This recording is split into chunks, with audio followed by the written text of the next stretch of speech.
lancing yang nenek moyang kita dahulu ini adalah sebagai salah satu obat besar khususnya bagi orang yang melahirkan, karena lancing ini adalah dipercaya dari moyang kita dulu bisa menyembuhkan penyakit dalam khususnya bagi kaum ibu, yaitu untuk urat-urat yang tegang bisa dikendorkan.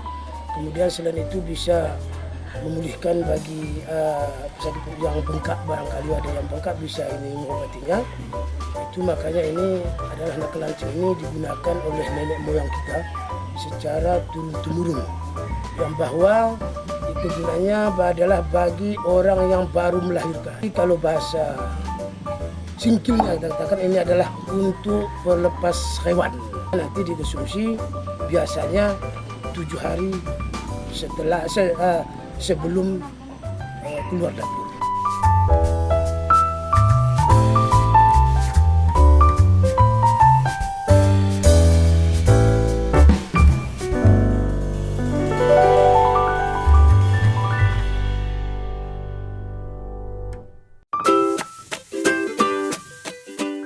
Assalamualaikum warahmatullahi wabarakatuh. Pada hari ini kami akan membuat nakan lancing untuk ibu yang baru selesai melahirkan atau nifas. Bahan-bahan untuk nakan lancing, yang pertama ada pulut, yang kedua ada parutan kelapa, ada lada hitam, ada kunyit dan garam, dan yang paling utama adalah daun lancing.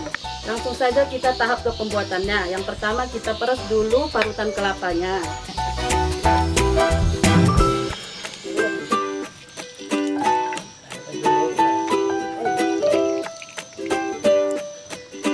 Selanjutnya juga langsung menumbuk kunyit dan daun lancingnya.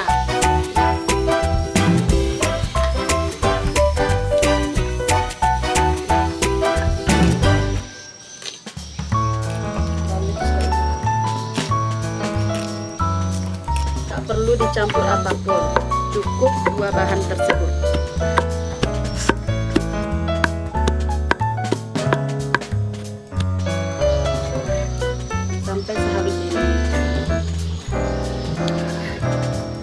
Ditambah air sedikit aja untuk mengambil warna ataupun khasiat dari daun lancing dan kunyit tersebut.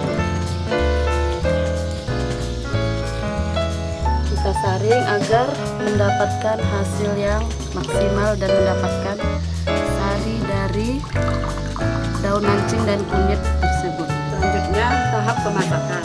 Yang pertama kita masukkan semua pulut ke dalam wadah pemasakan, atau biasa kalau bahasa kami di sini disebut kodon. Santan yang udah diperas.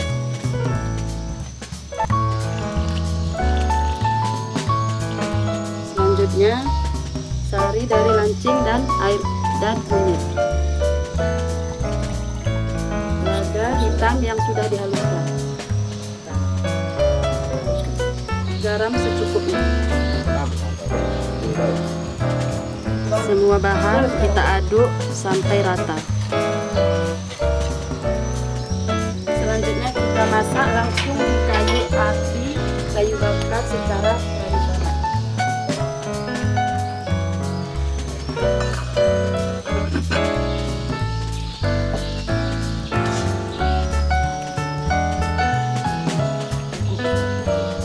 Kenapa masak nakan lancing ini tetap di kayu bakar? Karena menurut nenek moyang kami dulu, biar keasriannya ataupun rasanya tetap utuh dan tidak berubah dari rasa aslinya.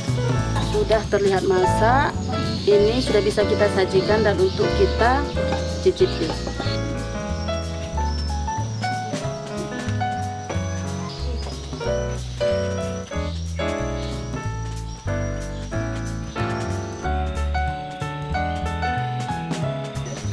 Nakan lancing yang sudah siap kita masak, selanjutnya kita hidangkan kepada ibu yang sudah siap melahirkan atau ibu nifas.